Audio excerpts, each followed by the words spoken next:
Hey everybody, this is Nick Allen with Better Together, a local page dedicated to local work of people working together to create a better future here in Grand Junction. Joining us today to discuss the very important Resource Center is Stephania Vasconez, who will be giving a little bit of her background to start off with, and then we'll dive into the issues. So, Stephania, tell us a little bit about your background to educate the folks. Thank you for having me, Nick. It is a pleasure to be here. So my background, I always like to start with the fact that I am an immigrant. So I was born in Ecuador and I immigrated to the United States when I was 11 years old. And I've lived in New York and California and Colorado. And definitely Colorado drew me back. I did go to high school here, went to college at CSU, then moved away to LA and was one of those folks that was like, I'm never coming back to Grand Junction. And then I did come back to visit, and I think that I had an awakening when I was in LA because I worked in downtown LA and volunteered on Skid Row, and there was a big disconnect with how kind of my life was going, and then coming back here and kind of really just feeling a lot of that progress that was brewing, a lot of people that wanted to create change. I wanted to be a part of that, so I came back here. And was volunteering with a bunch of nonprofits, and then COVID hit. And so then it's like, okay, what do we do now? And started volunteering with a local mutual aid group. And Hmm. so for folks that don't know, mutual aid is a concept, is a movement, is a philosophy that's been around for centuries. And in the US, it really started with Black communities. So I always like to acknowledge that as well. And it's something that we do, that we just practice all the time, even if we don't realize it. But I think volunteering and looking into maybe working for the nonprofit sector opened my eyes to how the nonprofit sector has a lot of bureaucracy. And so learning about the mutual aid model really kind of set me on a different path because I thought, this is more what aligns with my values. And so volunteering with the local mutual aid group, and then in August of 2020 decided to start mutual aid partners. So right in the middle of the pandemic, crisis mode, but definitely has been incredibly rewarding. And I've learned a lot about myself and about this community and how incredible the power of community really is. Totally, totally. Well said. So a lot of travel in your life and then getting back to your roots. I love that.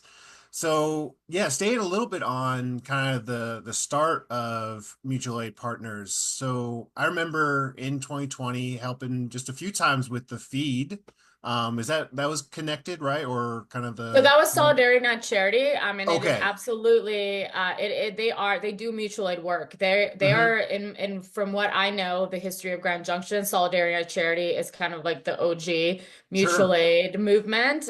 Because they've been doing this work for a couple of decades, and they're like very, very grassroots, very boots on the ground, and just an incredible organization that also is serving at the Resource Center. Hmm. But yes, yeah. So Solidarity and Charity, huge shout out. Nikki Nice. Marie right now, who's leading that effort. Fantastic. Fantastic. So yeah, what just during that pandemic, I know a lot of people were relying on, all sorts of different mutual aid. What was kind of the big thing that you were hoping to do? And it's amazing that it was 5 years ago, but it still feels like yesterday, right? Like, Oh, absolutely. yeah. Yeah, it absolutely does. What so it started the mutual aid group that I was volunteering with was Grand Junction Mutual Aid, and Hmm. they started with just a food distribution, so it was only like a few tables in the parking lot Yeah, of the Unitarian Church. right. So also a huge shout out to the Unitarian Church because they kind of really stepped up and said, you know what, if we can't use the inside of our building at the moment, let's utilize what we can to help the community. So huge shout out to them. Um, I mean, really at that time, I feel like a lot of, well, I mean, most of us didn't really know a lot about COVID. And so people were scared and excuse me, rightfully so. So we saw a lot of service organizations and the larger nonprofits completely stop outreach Hmm. and limit their hours or close their doors, and again, completely valid because at that time we really didn't know. But there were so many people and so much power in the community, so many folks that have a certain skill set, like healthcare providers and doctors that were like, oh my gosh, like even though my hospital or my practice won't allow me to do this as them, I still have the skill set. How can I help? We had folks that didn't want to leave their home, but wanted to sew masks. And Right. so this was all part of Grand Junction Mutual Aid, which they still have their Facebook group and just community members coming together, creating the mask group, creating the senior engagement. So for folks that were in retirement homes, and how do we keep them engaged? So I think the basis of it really is just connection and just identifying who has what skills Hmm. are out there, and how we rely on the power of community versus relying on organizations or institutions.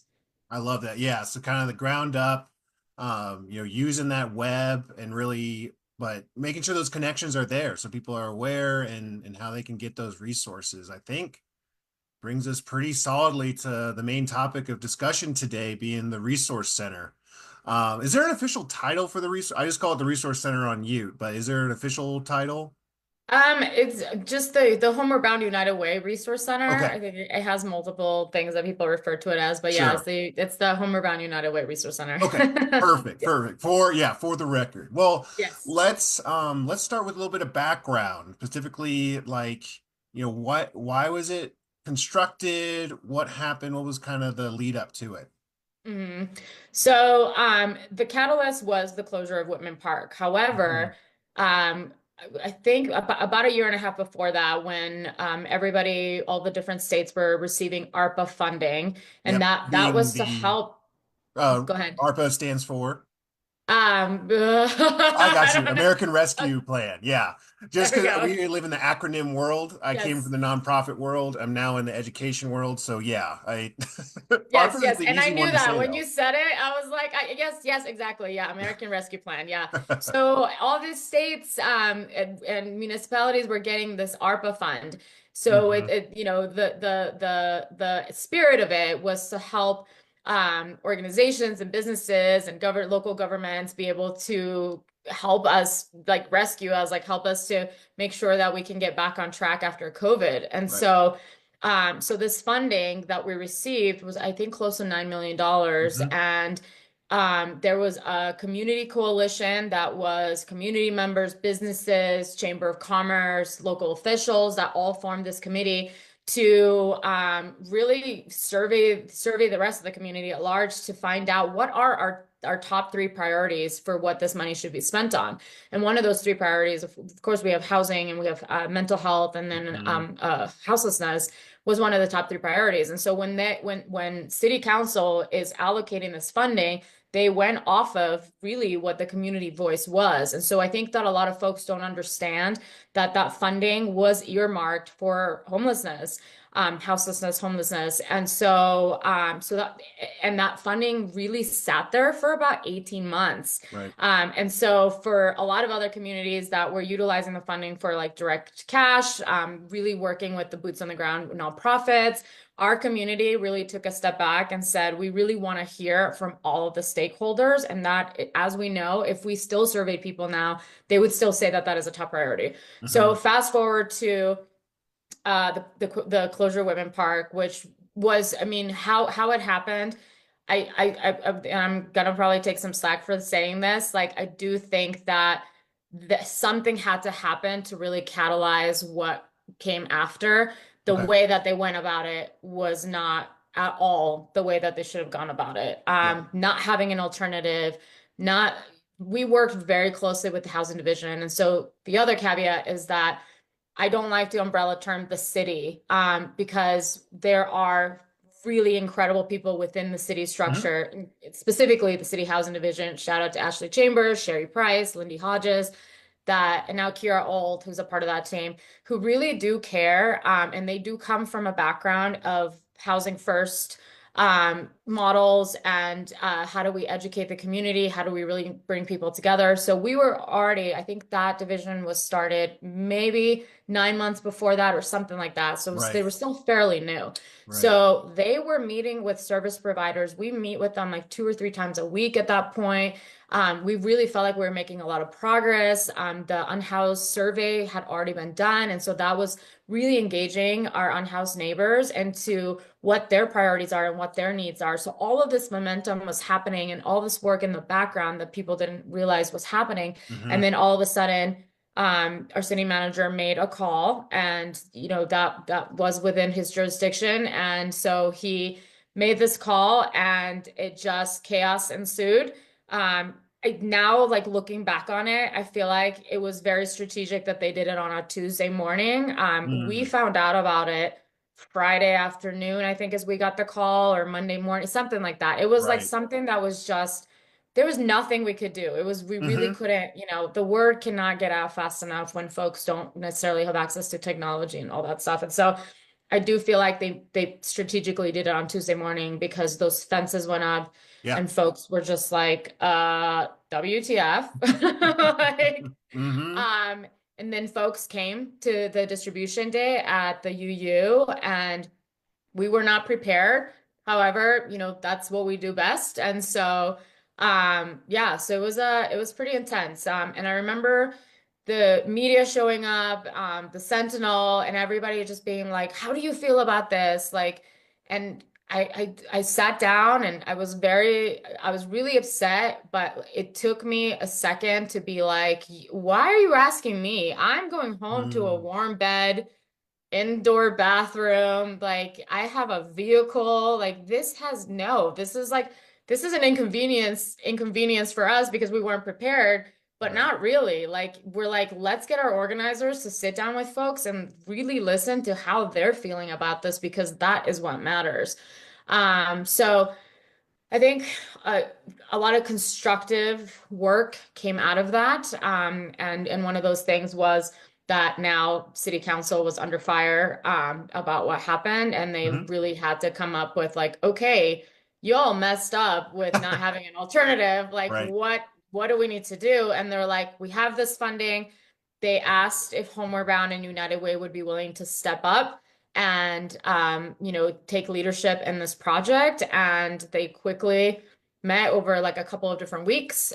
They approached MAP the Friday before City Council workshop, and they said, "We're really sorry that you've like literally been like suffering and like everybody's like doesn't know what's going on. Like there's such uncertainty. Like we're really sorry we didn't let you in on this."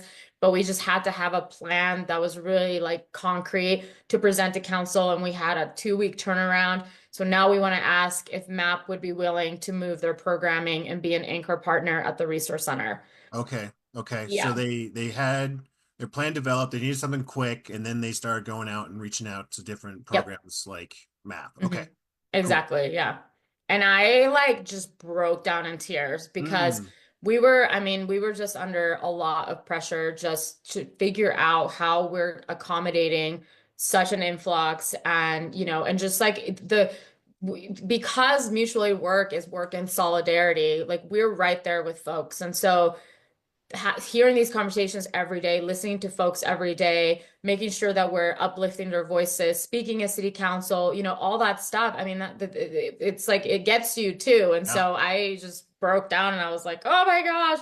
And we were at a point, also a turning point for MAP as far as utilization of the space at the UU because things were starting to kind of come back to normal. So the Hmm. UU was boosting their programming.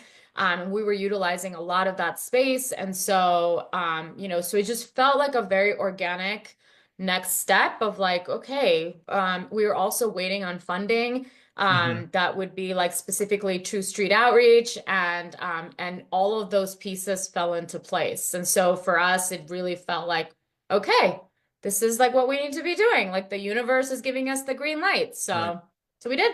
Yeah. So you moved in, okay, and then I know there's a couple stops and starts for pushing back the opening day overall, but it's been how's it been at the resource center from because you were on the ground level, like really Yeah. how's it adapted, evolved? Where are we at now? So, I mean, I think just like any pilot project and anything that we've never tried before, I mean, we had people in newspapers from out of town that were like, we've never seen this before. I mean, it Mm-hmm. truly was an innovative solution that we came up with, based on, of course, like centralized services are known to work. And we know that because the number one barrier for folks that are on house is transportation. We know that because Mm-hmm. folks tell us that they plan their days around where they're going to eat and where they're going to sleep. And so when we have the river and we have the soup kitchen and we have the day center, which, operates from 7 to 11 in the morning only, Mm-hmm. and then, folks, we saw an increase of folks hanging out downtown. They had the option of hanging out at Emerson Park and Whitman Park, and now that's gone. And so I think that the there was gonna be roadblocks, there was gonna be misperception of what this was gonna look like, how it was gonna actually work. A big challenge was that I think that the community didn't really anticipate. The parks were very spread out. And Right. just like when we were in high school, we all have cliques, we all have our Sure. friends who we hang out with. And so when they were able to hang out at the parks, they're all at different places, or maybe like a Mm. different park, whatever. Now we're saying, oh, we want everybody to come to this one place. This is like our one all, like our end, our goal, like the be Mm. all. I don't know what the phrase is. Sometimes because I wasn't born here, I'm like, what's that phrase y'all say? Little Spanglish is okay. We accept that. End all, be all, like something like that. Sure. Yeah. Right. Yeah, so I think some community members, that's what they thought. They were like, this is the end all, be all. Everybody, all of the on-house folks are just gonna go there. It's Right. gonna be great. We solved From it. our, yeah, from our perspective, it was more like how do we kind of really incorporate the mutual aid model of community building, community led, um, while at the same time partnering with two large nonprofits who have been Mm-hmm. around for a really long time. Mm-hmm. And going back to when I started MAP, one of the reasons why I started MAP was because I saw all this bureaucracy and I was like, I don't want to deal with that. Like, and the mutual aid model is really like evolving in real time with what the community really needs and really being dictated by what the community needs. And so you got to be nimble, you got to be flexible. And I really love that. And so, but our board was very much on board with trying this out, Mm-hmm. because we also recognize that in Mesa County we have kind of very extremes on each side, and a big goal of ours is figuring out mutual understanding, and rather than um like we want to make sure that the folks don't feel alienated. Like we want to, because I do think that that's kind of a really root cause of where we're at right now, is because folks are in their bubbles and Yeah. there's not, and so it was like, okay, let's like partner with the big nonprofits. They have capacity. That's a huge thing, is that we are Right. now faced with an increasing challenge that's exponentially growing in our community. I think from 2019 to now, it's about 60% increase in our unhoused population. And so this is not something that a small grassroots group can tackle on their own. It Mm-hmm. really, really needed this collaboration. And having the city say, we want to step into the space to lease the land, because that was also not the first, that wasn't the first, the location where we're at was not like where we actually wanted to be. Sure. It was, yeah. And so that's like, there was three locations that were identified. It was like a very quick, thing. It wasn't that folk like we were trying to not engage with the neighbors, but I feel like if we were still trying to do that, we would still be doing that now, and there would Right. not actually be a pavilion. So Right. there's a lot of things that, I think more transparent conversation around, like, here's like what, like the three locations, and still listening to folks' voices and letting them speak their mind, could absolutely guide, better where it could have been located. But again, we're coming up into winter, Mm-hmm. and we have half of the community saying like the city doesn't care about our unhoused folks, and we have the other half of the community saying the city doesn't care about the businesses. And so we have to strike a balance there, and figure out how do we compromise. And so, it's it's in the last year, it's taking us a lot long to rebuild that trust Yeah. and to build those relationships, even with providers. Providers weren't really sure if they wanted to, come out to the resource center. They weren't sure how long is this going to be there? Like, what does it look like? So even just engaging the providers and then engaging the providers with the community. And then of course we're going to have challenges because we also don't have robust support services for mental health, for substance use. And so again, we can't be the end all be all in one place and then expect, it to just be this great, like harmonious, like, it's not realistic. Right. And People. so, People yeah, are complex, and yeah, an extremely complex and multifaceted issue compounds that. So I think well said in regards to especially that trust and getting folks in the community on both sides of the community, the unhoused community and the business community, to just understand and get involved. So with our last 10 minutes here, like trust is really big. I know I've worked with farmers in my past organizing experience, and they take a while to believe you, and they're ready to leave you if you kind of let them down. And I understand because they've been let down before. So similar with the unhoused community. I'm really worried about loss of trust when it comes to the closure or potential closure of the resource center. I would argue early closure. It was scheduled for a 2-year lease. mhm. I believe that was the initial promise. They are now saying we need to keep our promise to the business community for the 15th. I have my concerns with that. We can leave those be for right now, but let's talk about what are the next steps? What's going on? I'm hearing a push for a 90-day because they initially were viewing a slot that didn't work out on North. So more time, but what can we do as a community to help this necessary resource, keep the trust in the community, and really continue to move forward? Yeah, like you said, I like to reiterate that the original lease was supposed to end in March, I believe March or April of 2026. And so as providers, we never agreed to this April 15th amendment of the lease. It was Mhm. something that, given the circumstances and what had happened, which if anybody wants to like, I don't know all of the details, but I know there was an undercover investigation and they just happened to like the person was at the resource center and then that just kind of got blown out of proportion. Like, of course, Mm. I will admit that substance use is happening just like it happens in our community as a whole.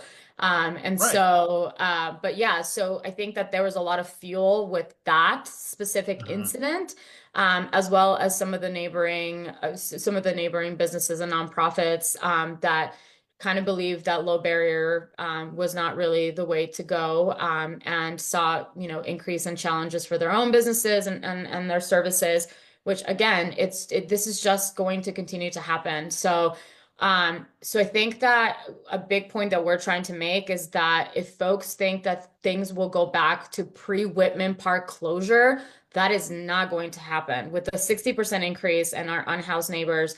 And I mean, and we're seeing it happen every single day. It's not going to go back to that. Back to my point of folks are planning their days around where they're going to eat and where they're going to sleep. The resource center disappearing from that location is not going to stop folks from hanging out downtown area. They're just not going to have a physical place to go. There are 6 toilets on site, and I have an email from the CEO of Toilet Equity. 4 of their toilets, their compostable toilets, are at the resource center, Mhm. and they said in 2024 alone, we kept over 1,000 gallons of poop and over 2,000 gallons of pee off the streets of Grand Junction, providing over 62,000 toilet uses for our community. So far in 2025, we've added over 700 gallons of poop. So, like in 2024, all of 2024, total was 1,000. In 2025 so far, we're in the first quarter, 700 gallons and over 250 gallons of pee for those totals. Yeah. The resource center accounts for over half of our toilets in Grand Junction right now, and those toilets see the majority of uses.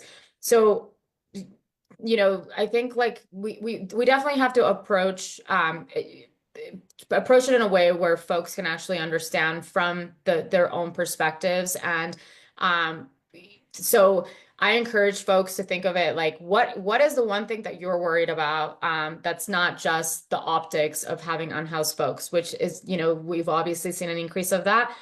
We're going to continue to see that. But what is your actual concern? Are you concerned about public safety? Are you concerned about health and safety?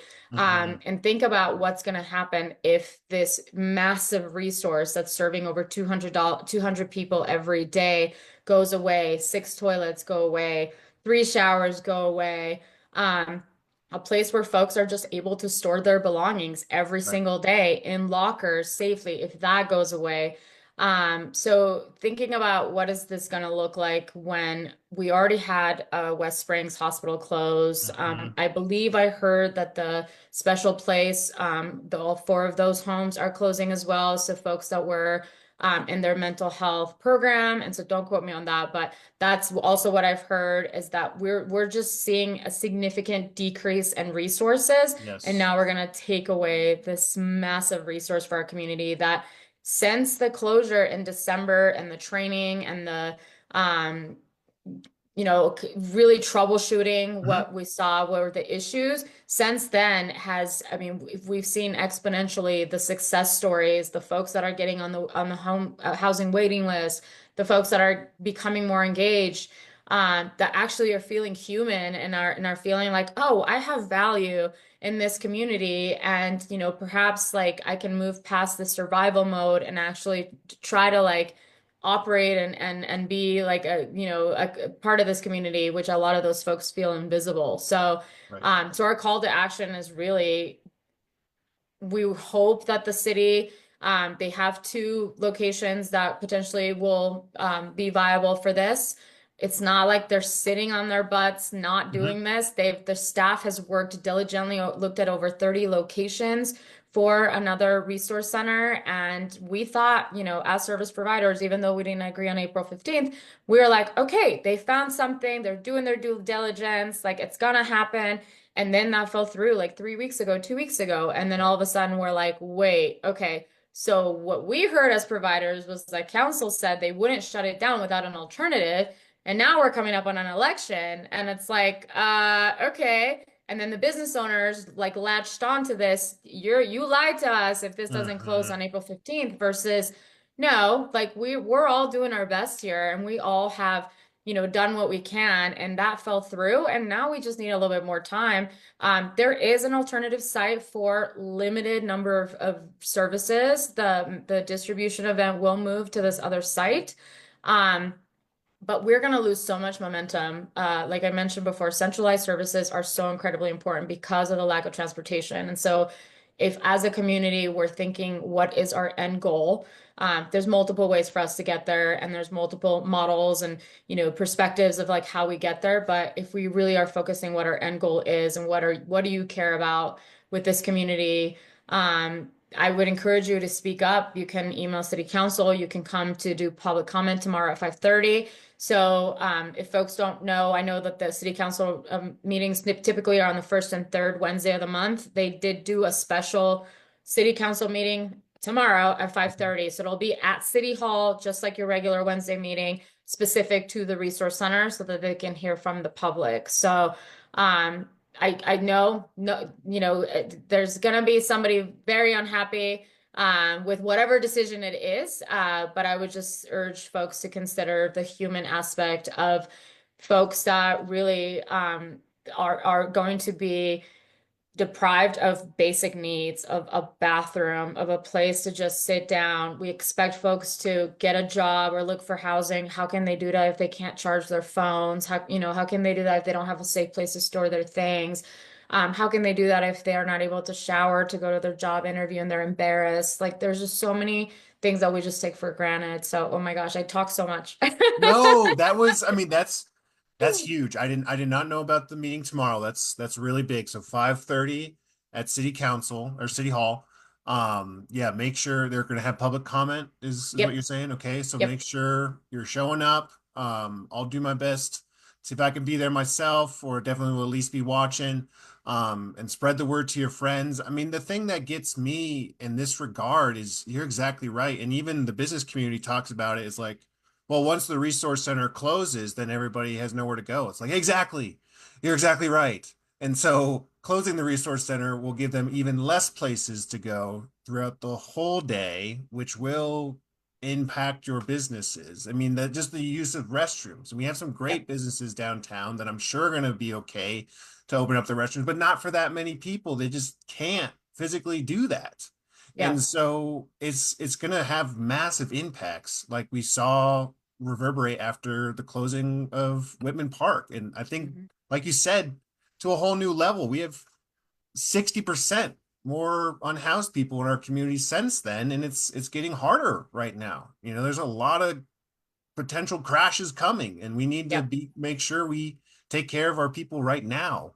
So be Yep. ready for that. So great to hear. You've been in the fight for a long time. You're working hard. I really appreciate it. People on Better Together really appreciate it. It's just trying to make things as livable as possible in our community and really strive for it to be better. So I really appreciate it. Stephania, it was great talking with you. Huge news on tomorrow. I'll make sure to spread that out, and I really wish you luck. Thank And you. we'll continue working. It's April 15th, but there is, like you mentioned, a city council election going on right now, election day on the 8th. So we will Hmm. have some new people in there as well, that we need to make sure this is a major issue for them in Yep. regards to helping our neighbors. So just appreciate it again. Any last words, last 30 seconds to you? Just, We'll I close think out. just again, another big shout out to just our community as a whole, because the community has shown that we can pull together and that collective power is really important. Collective advocacy is really important. And so I would just say, I know we keep asking, like, send emails, leave voicemails, come to city council. We keep asking for that. But this is crucial. Tomorrow is the vote. So they actually will vote on the 90-day extension. Service providers, we have a plan. I've been meeting with Homeward Bound and United Way for the last 2 weeks to come up with a transition that does say, okay, by July 15th, the pavilion will be completely gone from that Okay. parking lot. And here's what, as providers, we are looking at how we're going to transition. How do we communicate with the community, so that we can, make sure that folks know we do care and that Mhm. we're not just leaving them, just like cold and dry. So tomorrow's the vote. So this is it. This is it, y'all. Like, we need you to come through again. And we know that you will, because you have in the past. So we know everybody's tired. Shout out to every nonprofit worker, every grassroots group organizer, all of you, Nick, because it's so important to be able to have these conversations and have them accessible in multiple ways. And so I appreciate you doing this as well. Of And course. yeah, so much love to everybody. Thank you for listening. Yep. And I will see you tomorrow. All right. Thank you so much, Stephania. Good luck. And we'll just close out here. So thank you. Better Together, just a page dedicated to local news and organizing as we all do better when we all do better. So I'll put a link for Patreon in the description if you want to contribute. Any folks watching, every dollar goes back into trying to spread the word. So thank you again, and good luck tomorrow, and we hope to see you there. Thank you. Thank you. Bye, everybody. Have a great rest of your Sunday. Yeah, likewise. Bye.